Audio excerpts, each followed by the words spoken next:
If you ride a Triumph, there's a good chance you have already done at least one thing on this list. Not because you are careless, because nobody told you it was a problem. Some of these mistakes get repeated at every group ride. Others happen in the garage with the best of intentions. But each one puts stress on parts of your bike that were not designed to handle it. We are talking about added wear on your engine, unnecessary strain on your clutch, faster degradation of seals and gaskets, and in some cases, safety risks that do not show any warning signs until something fails at the wrong moment.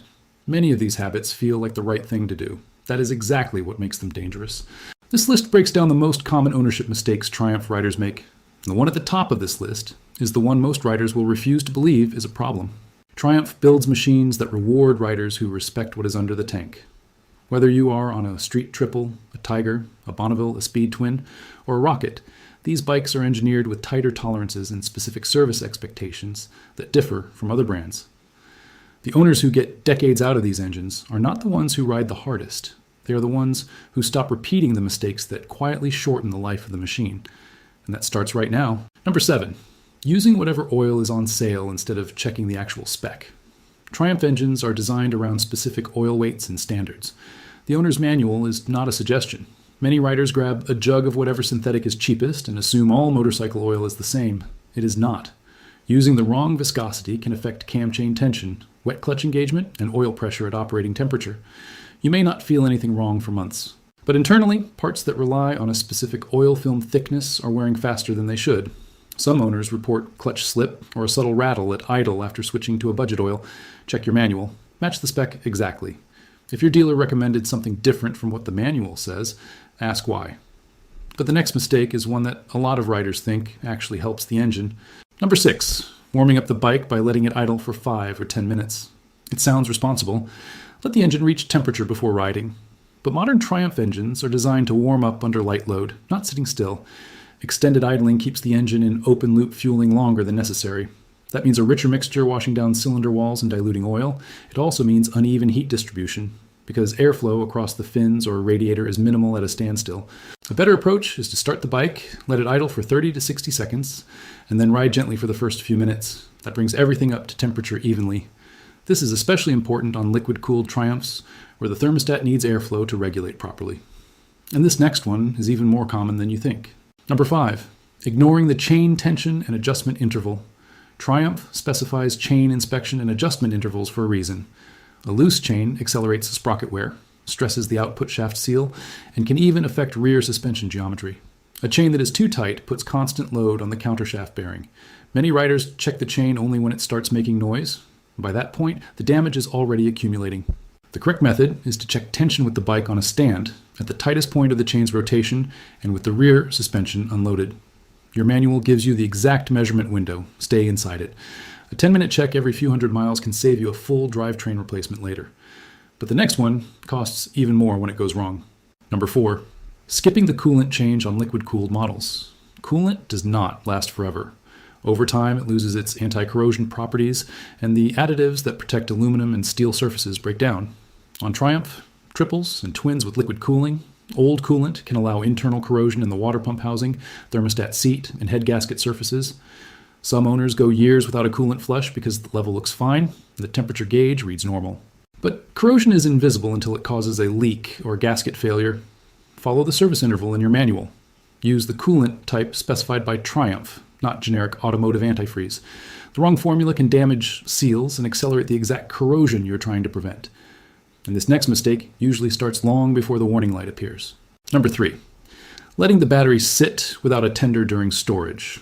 Triumph motorcycles draw a small parasitic current even when the ignition is off. The ECU, clock, immobilizer, and in some cases the alarm system all pull from the battery.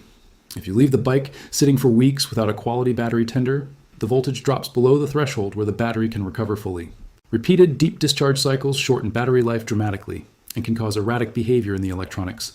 Some riders report dash warnings, ABS faults, or rough idle after a long storage period, and the root cause is often a battery that was never maintained.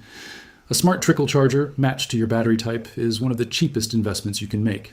And this next one is expensive, but it is still not the mistake that catches most riders off guard. Number 2, using the front brake aggressively on cold tires. This applies to every motorcycle, but Triumph riders on sport-oriented models like the Street Triple or Speed Triple Sometimes push hard before the tires have reached working temperature. Cold rubber has significantly less grip than warm rubber. Grabbing a handful of front brake on cold tires, especially on a damp road, can overwhelm the contact patch instantly. There is no warning, no gradual slide. The front just tucks. Even with ABS, cold tires reduce the system's ability to keep you stable under hard braking. The first few miles of every ride should be treated as a warm-up for your tires as much as your engine. Smooth inputs, gentle braking, progressive lean angles. Your tires will tell you when they are ready. You just have to give them the chance.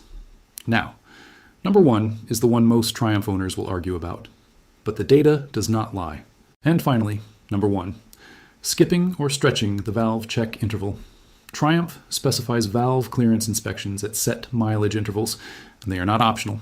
On many Triumph engines, the valves tighten over time as the seats wear. A valve that has gone too tight does not seat fully.